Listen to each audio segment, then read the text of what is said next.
Hello everyone, I hope कि आप सब लोग बहुत ज़्यादा अच्छे होंगे और आपकी तैयारी भी बहुत अच्छे से चल रही होगी।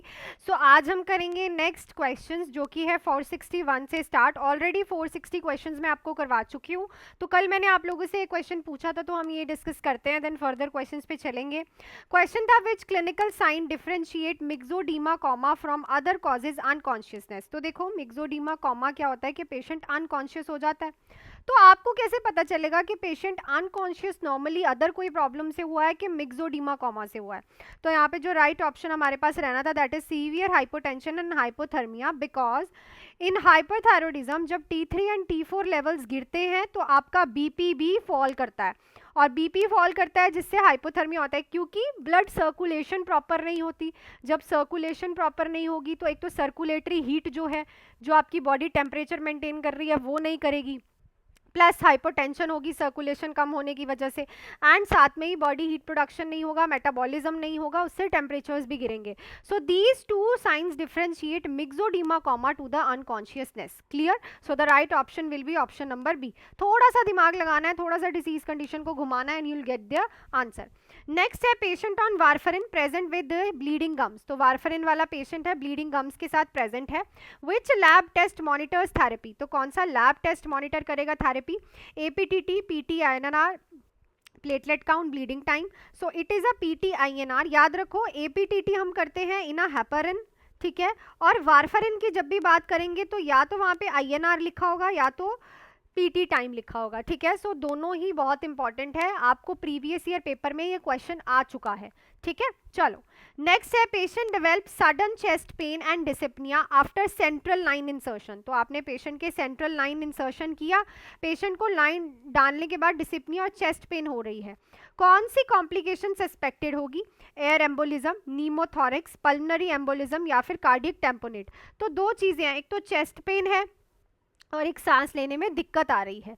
तो सेंट्रल लाइन इंसर्शन करने के बाद, मतलब कि एग्जैक्ट पेशेंट के डालने के बाद, सो यहाँ पे जो राइट ऑप्शन रहेगा, सो सेंट्रल लाइन इंसर्शन करने के बाद पेशेंट को चेस्ट पेन एंड डिसिप्निया हो रहा है, so there is a chances कि जब आपने सेंट्रल लाइन डाली होगी तो आपने प्लूरल कैविटी जो है उसको पंचर कर दिया होगा, और जब प्लूरल कैविटी पंचर होगी तो हमें क्या साइन देखने को मिलेगा? This is a pneumothorax. I know आप एयर एम्बोलिज्म को टिक लगा रहे थे, नहीं बेटू, यहाँ पे सेंट्रल लाइन इंसर्ट करने के बाद एयर तो तभी जाती ना अगर आप उसे कोई फ्लूइड देते, अभी तो आपने कुछ दिया ही नहीं, वो करने के बाद ही आपको ये दिख गया, तो इट मीन्स आपने प्लूरल कैविटी को पंचर किया है, जिसकी वजह से नीमोथोरिक्स हो गया है। क्लियर?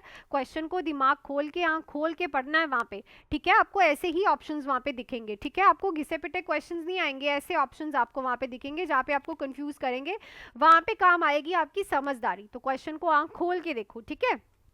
चलो, नेक्स्ट है, which drug is contraindicated in asthmatic patient. तो एस्थमेटिक पेशेंट में कौन सी ड्रग जो है कॉन्ट्राइंडिकेटेड होती है? साल्ब्यूटामॉल, इप्राट्रोपिम, प्रोपेनोल या फिर theophylline. So it is a propanol, जो नॉन सिलेक्टिव, लिख लो वहां पे, नॉन सिलेक्टिव बीटा ब्लॉकर होते हैं। जितने भी नॉन सिलेक्टिव बीटा ब्लॉकर हैं वो हम एस्थमेटिक पेशेंट को क्यों नहीं देते? बिकॉज ये कराएंगे ब्रोंकोस्पाज्म, और ब्रोंकोस्पाज्म तो होना नहीं चाहिए क्योंकि एस्थमा तो ऑलरेडी स्पाज्म में है ना, नैरोइंग हो रखी है, ऊपर से ब्रोंकोस्पाज्म, तो प्रोपेनोल जो है वो हम अवॉइड करेंगे। नेक्स्ट है, which electrolyte imbalance increase risk of torsades de pointes arrhythmia, ठीक है, जिसको आप बोल सकते हो वेंट्रिकुलर एरिथमिया। सो कौन सा इलेक्ट्रोलाइट इम्बैलेंस करेगा? हाइपोकेलीमिया, हाइपरनेट्रीमिया, हाइपोमैग्नीशियमीमिया, हाइपरकैलीमिया। सो इसे हम वेंट्रिकुलर एरिथमिया बोलते हैं, जो कि हमें देखने को मिलेगा हाइपोमैग्नीशियमीमिया में। साथ में इसमें हमें प्रोलॉन्ग्ड क्यूटी इंटरवल भी देखने को मिलता है, तो आपको ECG चेंज भी आ सकता है, ठीक है, कि क्या देखने को मिलता है? तो प्रोलॉन्ग्ड क्यूटी इंटरवल। हाइपोमैग्नीशियमीमिया क्या करेगा? वेंट्रिकुलर एरिथमिया कॉज करेगा, और यहाँ पे ये इलेक्ट्रोलाइट इम्बैलेंस कर सकता है प्रॉब्लम। क्लियर? चलो, नेक्स्ट है, in suspected meningitis which procedure is contraindicated before ruling out raised ICP। तो ICP रेज को रूल आउट करने से पहले कौन सा प्रोसीजर सस्पेक्टेड मेनिंजाइटिस में कॉन्ट्राइंडिकेटेड रहेगा? CT scan, lumbar puncture, MRI या फिर EEG। So it is a lumbar puncture ma'am, क्यों? बिकॉज अगर पेशेंट को मेनिंजाइटिस है तो ये ब्रेन हर्निएशन करवा सकता है, जिसकी वजह से वैसे भी अगर किसी को मेनिंजाइटिस या फिर इंक्रीज आईसीपी होता है तो आप लंबर पंचर नहीं करते, because it can cause a brain herniation. So the right option will be option number B. Next question पे चलते हैं. उससे पहले भाई आप लोगों के लिए आप टेस्ट सीरीज मांग रहे थे प्लस गोल्डन पॉइंटर्स. आप ओनली 99 में 12 टेस्ट अटेम्प्ट कर सकते हो, प्लस 300 गोल्डन की पॉइंटर्स आप लोगों को मिलेंगे, जो कि आप इस नंबर पे कॉल या फिर मैसेज करके आज ही सिर्फ आपको लिखना है DHS टेस्ट सीरीज. मुझे व्हाट्सएप पे आप सिर्फ ये लिख दीजिए अपने नाम के साथ XYZ जो भी आपका नाम है plus DHS test series. Only 99 में आपको 12 टेस्ट मिल रहे हैं, जिसमें आपको आपकी रैंकिंग भी पता चलेगी, और सारे ही बच्चे ये टेस्ट जो है मेरे पास दे रहे हैं, तो आपको बहुत से बच्चों में अपनी रैंकिंग पता चलने वाली है. 12 टेस्ट होने वाले हैं, जिसमें आपको सब्जेक्ट वाइज टेस्ट भी मिलेंगे और कंबाइन टेस्ट भी मिलेंगे. मतलब आपको सब्जेक्ट के टेस्ट भी हैं और कंबाइन भी हैं. ओनली 99 प्लस 300 गोल्डन की पॉइंटर्स का PDF आपको मिलेगा subject wise.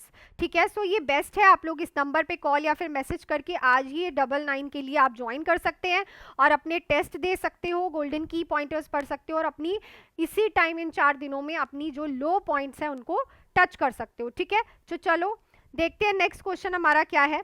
A patient with the Addison disease is admitted with severe hypotension.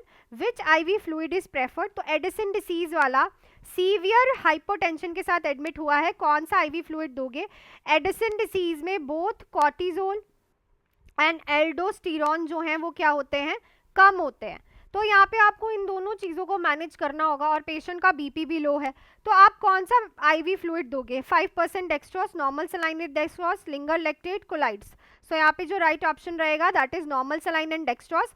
Normal saline जो है हाइपोटेंशन के साथ डील करेगा और डेक्सट्रोस जो है एडिसन से होने वाले हाइपोग्लाइसीमिया को भी ठीक करेगा. तो यहाँ पे ये दोनों कॉम्प्लिकेशन ठीक हो जाएंगी बिकॉज एडिसन डिसीज है. ठीक है ना, so the right option will be option number B. Next है patient develop rigidity, hyperthermia and autonomic instability after haloperidol. Diagnose is antipsychotic haloperidol लेने के बाद पेशेंट रिजिड हो गया है, उसका टेम्परेचर इंक्रीज हो गया है और उसे ऑटोनॉमिक इंस्टेबिलिटी हो गई है. बहुत खतरनाक प्रॉब्लम है. क्या डायग्नोज रहेगा? Serotonin syndrome, malignant hyperthermia, neuroleptic malignant syndrome या फिर एंटीकोलिनर्जिक क्राइसिस. सो ये जो हमें दिख रहे हैं ये एक्स्ट्रा पिरामिडिकल सिम्टम्स दिख रहे हैं, जो कि हमारा कौन सा एक्स्ट्रा पिरामिडिकल सिम्टम है? Neuroleptic malignant syndrome. और ये एक बहुत ही सीरियस कॉम्प्लिकेशन है. It is a very serious extra pyramidical syndrome. और हैलोपेरिडोल जितनी भी एंटीसाइकोटिक्स ड्रग है एक्सेप्ट फ्रॉम कोलांजेपाइन, ये जो है सब में देखने को मिलते हैं. क्लियर? चलो नेक्स्ट है which dietary advice is most important in coeliac disease. Coeliac disease से प्रीवियसली एक क्वेश्चन आया था, उसमें भी ये क्वेश्चन घुमा फिरा के पूछा हुआ है आपसे कि कौन सी डाइटरी एडवाइस मोस्ट इंपॉर्टेंट रहेगी सीलियक डिसीज में. High protein diet, avoid milk, avoid gluten containing food, high calorie diet. तो भाई ग्लूटेन नहीं देना है आपको पेशेंट को. ठीक है ना, ग्लूटेन इवन कि आप जो पेरेंट्स होते हो उनको ये भी बोलते हो कि कोई भी पैक्ड फूड है उसमें जो लिखे हुए इंग्रेडिएंट्स हैं उनको पढ़ना है तभी आपको बच्चे को देना है. काफ़ी बार लिखे हुए में हिडन ग्लूटेन भी होता है. ठीक है, सो ये चीज़ याद रखना. Gluten free diet in the coeliac disease. Clear? चलो नेक्स्ट है A patient with a DVT is started on heparin infusion. Which lab test is required for monitoring? तो कौन सा लैब टेस्ट हेपरिन इन्फ्यूजन है पेशेंट को चल रहा, DVT है पेशेंट को, रिक्वायर करता है मॉनिटरिंग? INR, APTT, PT या फिर DMAR. सो ये आप सब लोगों को क्वेश्चन आता होगा, तो इस क्वेश्चन का आंसर जरूर कमेंट सेक्शन में लिख के मुझे बताओ. ये सबको आता है, आई नो दैट. ठीक है, चलो नेक्स्ट है A post op patient suddenly develop tachycardia, hypotension, flat neck vein. Most likely diagnosed. Operate के बाद पेशेंट को टैकीकार्डिया हो रहा है, हाइपोटेंशन है और नेक वेन फ्लैट हो गई है. क्या डायग्नोज रहेगा? Pulmonary embolism, myocardial infection, hypovolaemic shock, cardiac tamponade. So it is a sign of haemorrhage और एक्टिव ब्लीडिंग, जो कि हमें डायरेक्टली इशारा कर रही है हाइपोवॉलेमिक शॉक की तरफ. देखो फ्लैट नेक वेन, हाइपोटेंशन, ये सारे हॉलमार्क साइन है हाइपोवॉलेमिया के. Clear? So the right option, option number C will be right. तो आई थिंक आज भी सारे क्वेश्चंस आपको बहुत ही अच्छे से समझ आए होंगे, मैंने फुली एक्सप्लेन करके आपको समझाए हैं। अब आपको रेगुलरली 2 दिन मिलने वाले हैं 20-25 क्वेश्चंस जो कि हम डिस्कस करेंगे, प्लस ओनली 99 में आप लोग जुड़ सकते हैं मेरे साथ। क्या क्या मिलने वाला है 99 में, इस नंबर पे कॉल या मैसेज करके। 300 गोल्डन की पॉइंटर्स सब्जेक्ट वाइज मिलेंगे, प्लस आपके 12 टेस्ट होंगे जो कि सब्जेक्ट वाइज भी होंगे और कंबाइंड टेस्ट भी होंगे। तो आप सिर्फ अपना नाम और DHS टेस्ट सीरीज लिख के मुझे इस नंबर पे व्हाट्सएप पे मैसेज कर सकते हैं, और 99 में ये सारी चीज़ें आप एक्सेस कर सकते हैं। इसमें बहुत से बच्चे पार्टिसिपेट करने वाले हैं, सो आपको आपकी रैंकिंग पता चलेगी, आपको अपने वीक पॉइंट्स के बारे में पता चलेगा, और आप उन की पॉइंटर्स को पढ़ के ईजिली अपने पूरे सब्जेक्ट्स को रिवाइज भी कर सकते हो, ठीक है। सो नंबर आपके पास है, आप जुड़ सकते हो आज ही। Till then, do hard work, make your parents proud and all the best.